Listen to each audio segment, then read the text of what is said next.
یہی معاملہ پاکستان میں ہو رہا ہے۔ اس اعتبار سے واقعہ یہ ہے کہ یہ سزا ہے اللہ کی طرف سے، اور اخلاق کا جو دیوالہ نکلا ہے۔ دوائیوں میں شاید دنیا میں کوئی قوم نہ ہو جو دوائیوں میں ملاوٹ کرتی ہو۔ کوئی غریب عورت ہو سکتا ہے گھر کے برتن بیچ کر آئی ہو اور اپنے بچے کے لیے یا اپنے شوہر کے لیے دوا لے کر جا رہی ہو، اور 15 روپے کا ایک کیپسول اس نے خریدا ہو، لیکن اس کیپسول میں چاک بھرا ہوا اور کچھ نہیں۔ یہ کام سلطنت خدا داد پاکستان میں ہو رہا ہے۔ میں صرف اس ایک مثال پر اکتفا کر رہا ہوں، زیادہ وقت نہیں ہے۔ اخلاق کا دیوالہ نکل چکا ہے۔ وہ قوم جو ایک قوم تھی ہندو کے مقابلے میں اب قومیتوں میں تقسیم ہو چکی، دونوں نفاق و تمام و کمال نظر آ رہے ہیں، نفاق باہمی، نفاق عملی، نفاق اخلاقی۔ اب اس کے لیے ضروری ہے پاکستان کے دفاع کے لیے یہ بھی ضروری ہے کہ فوجوں کو مستحکم رکھیے۔ اعدوا لهم ما استطعتم، ہر ممکن دفاعی اسلحہ فراہم کیا جائے، حرب و ضرب کی پوری قوت بلکہ بڑھایا جائے۔ اور سلسلے میں ڈنکے کی چوٹ کہہ رہا ہوں، بے نظیر نے کہا ہے اللہ کرے کہ جھوٹ ہو، لیکن یہ کہ اگر واقعہ یہ ہے کہ ہماری حکومت نے کوئی خفیہ معاہدہ امریکہ سے کر لیا ہے کہ خفیہ طور پر وہ اپنے ایٹمک پلانٹس کا معائنہ کرا دے گی، تو یہ اس ملک سے غداری ہوگی۔ ہمیں اپنے تحفظ کے لیے ہر ممکن صورت، یہ اللہ کا حکم ہے، اعدوا لهم ما استطعتم من رباط الخیل، جو بھی سامان ہے وہ بھی فراہم کرو، اور گھوڑے بھی تیار رکھو، ترہبون بہ عدوکم وعدو اللہ، تاکہ تم ڈرا سکو، ہیبت طاری کر سکو اپنے دشمنوں پر بھی، اللہ کے دشمنوں پر بھی۔ یہ سارے کام ہمیں کرنے ہیں۔ اس کے ساتھ ہی دوستوں سے معاہدے کیجئے۔ چین کے ساتھ معاہدہ سب سے اہم ہے، اس لیے کہ ایک ہی ایٹمی طاقت ہے جو اس وقت امریکہ اور یہودیوں کے تسلط سے باہر ہے۔ باقی بھارت کے ساتھ جو پینگیں بڑھ رہی ہیں، بھارت نے جس طرح ان کا سارا معاشی نظام جو کا تو قبول کر لیا ہے، جس طرح اس نے ملٹی نیشنل جو کارپوریشنز ہیں ان کے لیے اپنی مارکیٹ کھول دی ہے، اب وہ تو ان کے لیے کوئی اجنبی ملک نہیں رہا، اس کی وہ غیر جانبداری ختم ہوئی۔ میرے اسلام کو اب قصہ ماضی سمجھو، لہذا اس کا نتیجہ وہی ہے، ہنس کے وہ بولی کہ پھر مجھ کو بھی راضی سمجھو۔ تو امریکہ اب ہندوستان سے، بھارت سے تو راضی ہے۔ اب تو ایک ہی ہے جو کھٹک رہا ہے، ایٹمی طاقت جو مبینہ طور پر اور جو کہ مسلمہ طور پر ایٹمی طاقت ہے، جو ابھی باہر ہے۔ ایک دستمرد سے تیری حالی بچا ہوا تھا، کچھ پتہ نہیں کب اس کو بھی چرکا لگ جائے۔ ایک حادثہ اس پر گزر چکا ہے، لیکن یہ کہ ابھی وہ قائم ہے، وہ چین ہے۔ یہ تیری بربادیوں کے مشورے ہیں آسمانوں میں۔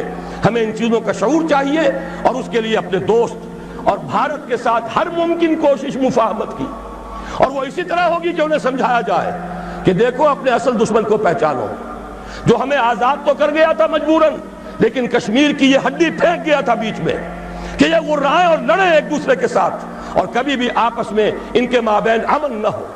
ان کی ساری دولت ہم کھینچ کر لے جائیں، روس لے جائے بھارت کی دولت اسلحہ کے عوض، امریکہ لے جائے پاکستان کی پوری دولت اسلحہ کے عوض، ہماری غریب لوگوں کی کمائی، اس کا سب سے بڑا لائنس شیئر ان سپر پاورز کے پاس جاتا رہا۔ ایک دوسرے کا خوف، ایک دوسرے سے خطرہ، لہذا وہ کبھی ایک صاحب نے کہا تھا، بات بڑی پتے کی ہے، ہمارا استحصال اور پوری تھرڈ ورلڈ کا جو استحصال اس وقت ہو رہا ہے، اس کا سب سے بڑی ذریعہ یہی ہے۔ امریکہ کی سب سے بڑی صنعت ہی صرف اسلحہ سازی کی صنعت ہے، اور ہو کیا رہا ہے۔ ایک دفعہ ایک صاحب نے اعداد و شمار کے حوالے سے بتایا، پورے حیدرآباد ڈویژن جو ہمارا کاٹن گروئنگ بڑا ہی عمدہ علاقہ ہے، وہ جتنی روئی پیدا کرتا ہے، وہ ساری روئی دے کر ہم صرف ایک F-16 جہاز لے کر آ جاتے ہیں، اور وہ F-16 جہاز، اس کا ایک پرزہ بھی اگر ناکارہ ہو جائے اور جو اصل مالک ہیں وہ اسے ریپلیس کرنے کے لیے تیار نہ ہو، تو وہ ہمارے لیے بالکل بیکار، وہ تو پھر جائے گا کہیں کباڑیوں کے ہاں جا کر بکے گا، اس کا کوئی مصرف نہیں۔ یہ ہوتا رہا ہے 40 برس 45 برس، اور اس میں یہ کہ اس بات کا پورا اندیشہ ہے، بلکہ یہ کہ زائنسٹ لابی کا پروگرام یہ ہے کہ پاکستان کے بھی ٹکڑے کرائیں اور بھارت کے بھی ٹکڑے کرائیں، تاکہ کوئی طاقت نہ رہ جائے جو ان کو کویسچن کر سکے۔ ہمیں یہ احساس و شعور بھارتیوں کے اندر پیدا کرنا ہے کہ ہم اس کا بیٹھ کر معاملہ کریں، اس کا حل نکالیں، جو وعدے کیے تھے انہیں اب جو تم نے تاکہ نسیان پر رکھ دیا تھا ان کو پورا کرو، اور خدا کے لیے آپس میں لڑ مرنے کی بجائے اپنے اصل دشمن کو پہچانو۔ لیکن ان سب پر مستضاد اصل میں جو ہمارے لیے دفاع ہے وہ تو یہ ہے کہ اللہ کی طرف سے ہمارا دفاع ہو، اور اللہ کا یہ وعدہ ہے، سورہ حج میں فرمایا گیا ان اللہ یدافع عن الذین آمنوا ان اللہ لا يحب كل کفار اثیم كل خوان کفور اذن للذین یقاتلون بانہم ظلموا وان اللہ علی نصرہم لقدیر۔ اللہ مدافعت کرے گا اہل ایمان کی طرف سے، اللہ تعالیٰ جو ہے خود مدافع ہوگا۔ اللہ تعالیٰ کو کفر پسند نہیں ہے، خائن پسند نہیں ہے، ناشکر اور کافر پسند نہیں ہے۔ یہ تو مسلمان میدان میں نہ ہو تو بات دوسری ہے، پھر وہ کافروں میں دیکھے گا کس کے اندر زیادہ صلاحیت ہے، اس کو زمین کا قبضہ دے دے گا۔ لیکن مسلمان ہوں، ثابت کر دیں کہ ایمان اور عمل صالح کا حق ادا کرنے والے مسلمان ہیں، تو کیسے ممکن ہے اللہ کو ان سے کوئی محبت نہیں؟ پھر تو اللہ تعالیٰ دفاع کرے گا اپنے ان بندوں کی طرف سے، اور اللہ تعالیٰ ان کی نصرت پر قدیر ہے، اس کی قدرت رکھنے والا ہے۔ جب تک کہ یہ دفاع ہمارے شامل حال نہیں ہوگا، اور وہ کیسے ہوگا؟ جبکہ ہم اللہ کے خلاف جو جنگ کر رہے ہیں اسے بند کریں، اللہ کے ساتھ مفاہمت کریں، مصالحت کریں، صلح کریں۔ یہ سمجھ لیجئے اسلام کے معنی کیا ہے، گردن نہادن۔ اگر کوئی مقابلہ تھا سپر انداختن، سپر ڈال دینا۔ اللہ کے سے اگر کوئی جنگ تھی، کوئی تصادم تھا، ہتھیار پھینک دینا، یہی تو اسلام ہے۔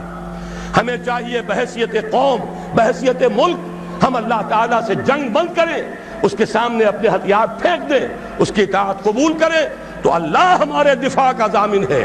ان اللہ یدافع عن الذین آمنوا ان اللہ لا يحب كل خوان کفور۔